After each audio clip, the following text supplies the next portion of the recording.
Noong panahong iyon, nagbalik si Jesus sa tabi ng lawa ng Galilea, at siya ay umahon sa burol at naupo. Nagdatingan ang napakaraming tao na may dalang mga pilay, bulag, pingkaw, pipi, at marami pang iba.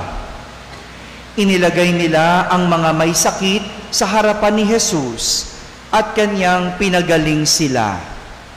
Namangha ang mga tao nang makita nilang nagsasalita na ang mga pipi, gumaling na ang mga pingkaw, nakalalakad na ang mga pilay, at nakakakita na ang mga bulag. At nagpuri sila sa Diyos ng Israel. Tinawag ni Jesus ang kanyang mga alagad at sinabi, "Nahahabag ako sa mga taong ito sapagkat 3 araw na ngayong kasama ko sila at wala ni silang makain. Hindi ko ibig na sila'y paalising gutom. Baka sila mahilo sa daan." At sinabi ng mga alagad, "Saan po tayo kukuha rito ng tinapay na makasasapat sa gayong karaming tao?" "Ilan ang tinapay ninyo riyan?" tanong ni Jesus sa kanila. "7 po," sagot nila. "At ilang maliliit na isda?" Ang mga tao'y pinaupo ni Jesus sa lupa. Kinuha niya ang 7 tinapay at ang mga isda at nagpasalamat sa Diyos. Pagkatapos, pinagpira-piraso niya ang mga iyon at ibinigay sa mga alagad para ipamahagi sa mga tao. Kumain ang lahat at nabusog. At nang tipunin nila ang mga tinapay na lumabis, nakapuno sila ng 7 bakol na malalaki. Mga kapatid, ang mabuting balita ng Panginoon. Pinupuri ka namin, Panginoong Hesukristo.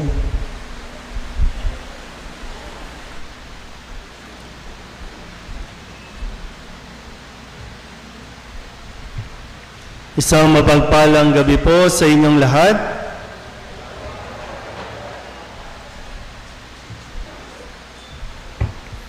Kamusta po?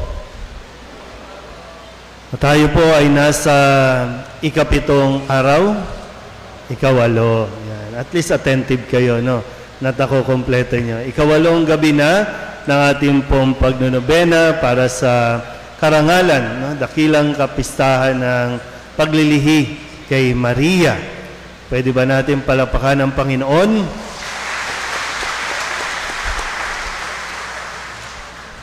So, ika-8 at nasa unang linggo rin tayo ng panahon ng Adbyento. Kamusta po ba? Sabihin nyo nga sa katabi ninyo, huwag ka nang mamoblema. Pero ano nga ba ang pinoproblema ninyo? Bakit malungkot? Kasi dapat naghahanda. Habang naghahanda, unang-una, siyempre, birthday ng mahal nating ina. Hindi naman pwedeng malungkot tayo. Pinaghahandaan din natin ang pagsilang, ang birthday din ng kanyang anak, si Jesus. Hindi pwedeng malungkot. Kung gusto nyong malungkot, sino bang malungkot dito? Kung gusto nyong mabuhay sa kalungkutan, pagdarasal ko sa Panginoon, sana lang naman mabuhay. Diba? Andito tayo para mabuhay. At naririyan ang mahal na Birhen para din tayo bigyan ng sigla. Kung sakali po, no, na mayroon kayong mga problema, may pinagdaraanan, kung anumang sitwasyon, lalo tigit ngayong nalalapit ang Kapaskuhan, pakinggan natin ang aral na ibinibigay sa atin ni Jesus sa ating pong Ebanghelyo. Habang ginagawa o ginagampanan ni Jesus ang kanyang misyon, no, magpagaling na may sakit, magbigay ng liwanag sa mga bulag, mapanumbalik ang mga pipi, ang dami niyang ginagawa. Nagreklamo ba si Jesus? Hindi. At hindi pa rin siya natapos. nung makita niya yung mga maraming tao na nagugutom na at po pwedeng himatayin kapag pinaalis niya, nagkaroon pa rin siya ng habag sa kanila. Sabi dito, nahabag siya sa kanila. At nagtanong kung paano ba natin sila mapapakain. Ayoko silang paalising gutom. Eh sabi ng mga alagad, paano yan? Saan tayo bibili? Kay Jesus, hindi naman problema, pero ang sagot ng mga alagad ay may problema. Kaya ang sabi ni Jesus, anong meron kayo dyan? Anong meron? 7 tinapay, ilang pirasong isda. Anong ginawa ni Jesus? Kinuha, nagpasalamat. Kung anong meron, ipinagpasalamat. At sa gulat ng mga tao, ng mga alagad, napakain lahat. Sabi po, pwedeng 4,000 tao masigit pa.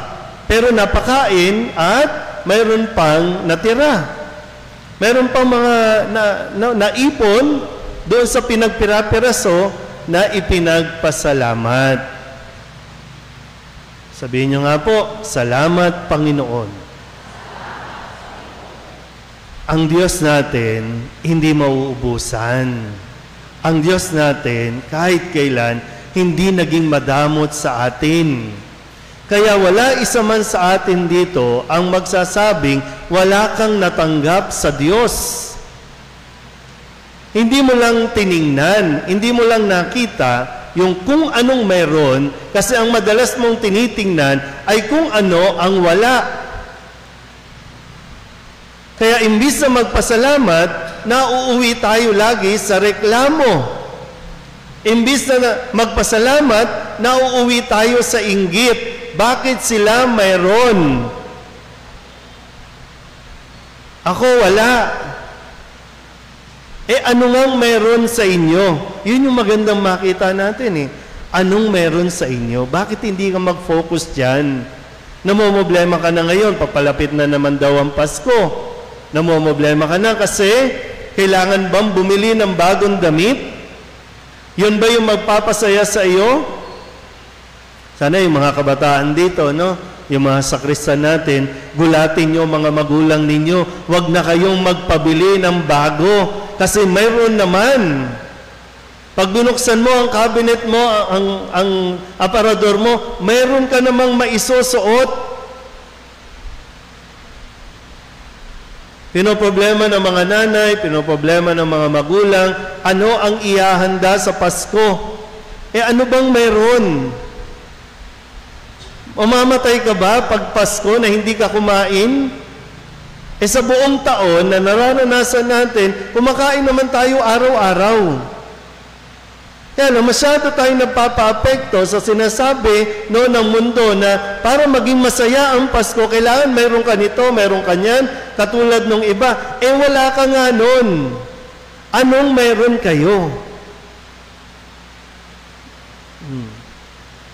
Yung mga matatanda ba dito, nakikipagsabayan pa sa mga pagsha-shopping? Aanin nyo pa yung ganda ng damit nyo. Wala na. Di ba? Yung mentality natin, yung mindset natin, laging nandoon para maging masaya ang Pasko. Kailangan mag-upgrade tayo ng gadget.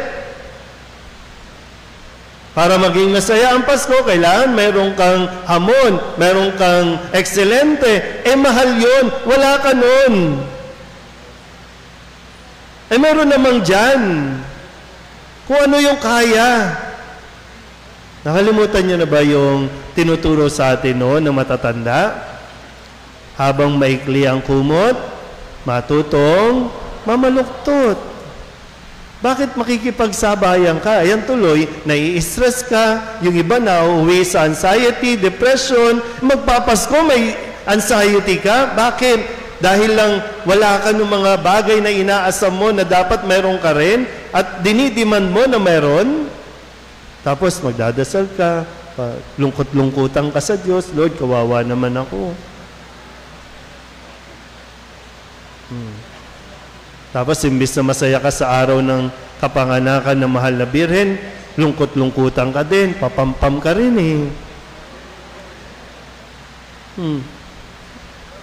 Diba?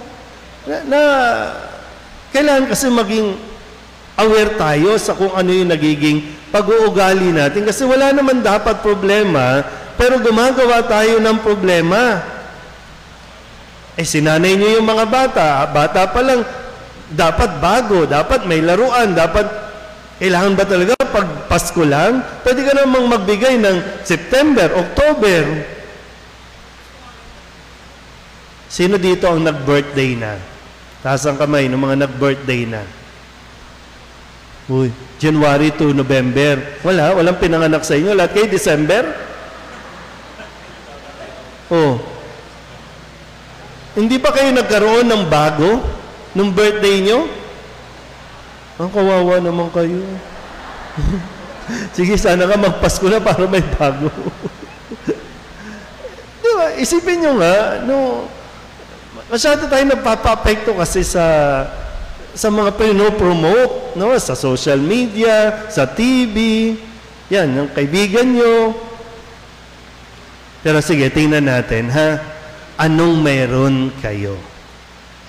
Yan yung magandang tingnan. Anong meron kayo? Di ba, meron kayong magulang?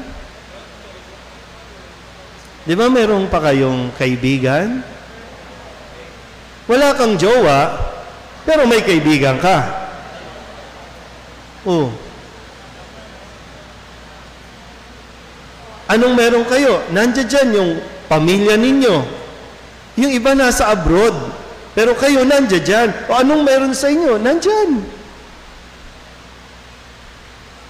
Wala kang sweldo? Natural, wala kang trabaho eh. Hindi ka meron trabaho. Anong meron sa inyo? Yun, yung nagsusustento. Ba't di mo makuha magpasalamat doon? Magpasalamat ka sa kung ano ang kaya, kung ano ang binigay. Anong meron kayo? Di ba, masarap naman kumain ng pritong galunggong, tilapia. Arte-arte ka? Ano, hindi masarap yan? Pag nag-outing tayo, gustong-gusto natin yan ang pagkain. Tapos gusto nyo lang, kasi mindset, pag Pasko, dapat ganito. Ay, sino nagsabing dapat ganon? Iba sa inyo, nangungutang na ngayon, credit card, maghahanda ka, tapos wala namang kakain. Kasi yung mga anak ninyo sa labas kumakain, sa barkada. Sa mga kabataan na narito, sana makita ninyo, ma-appreciate ninyo kung anong mayroon. May magulang kayo eh. Iba, wala na.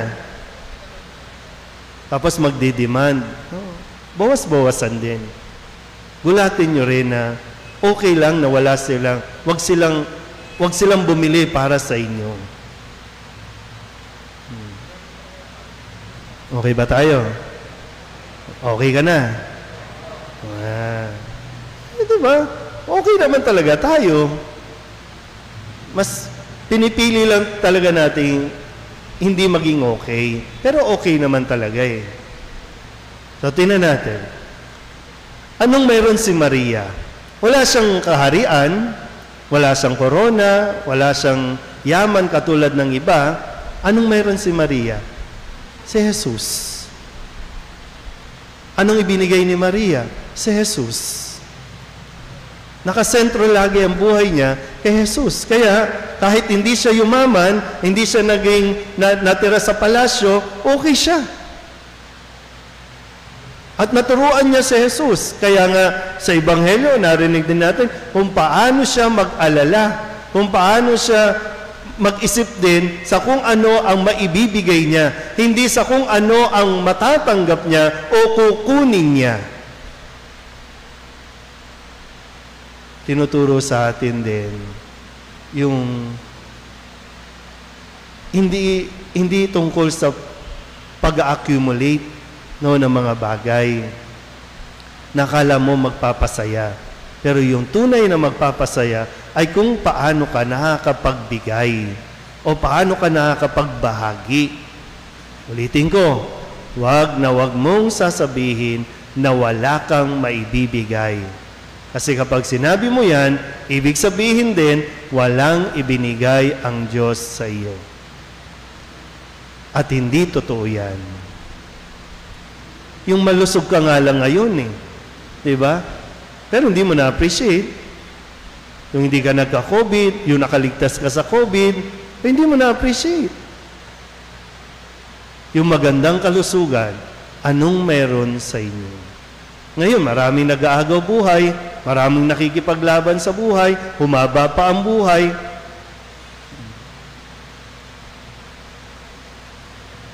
Ay.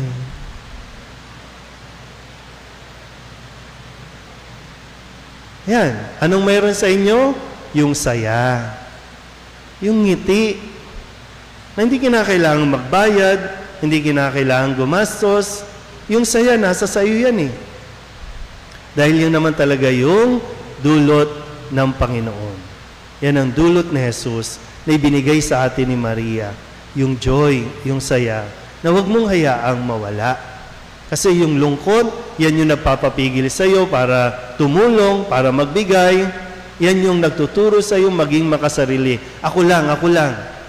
Pero pag nasa iyo na, si Jesus na ibinigay ni Maria, magiging malaya ka at hindi ka matatakot na magbahagi o magbigay ng mga biyayang ibinigay din naman at nagmula sa Diyos. Amen?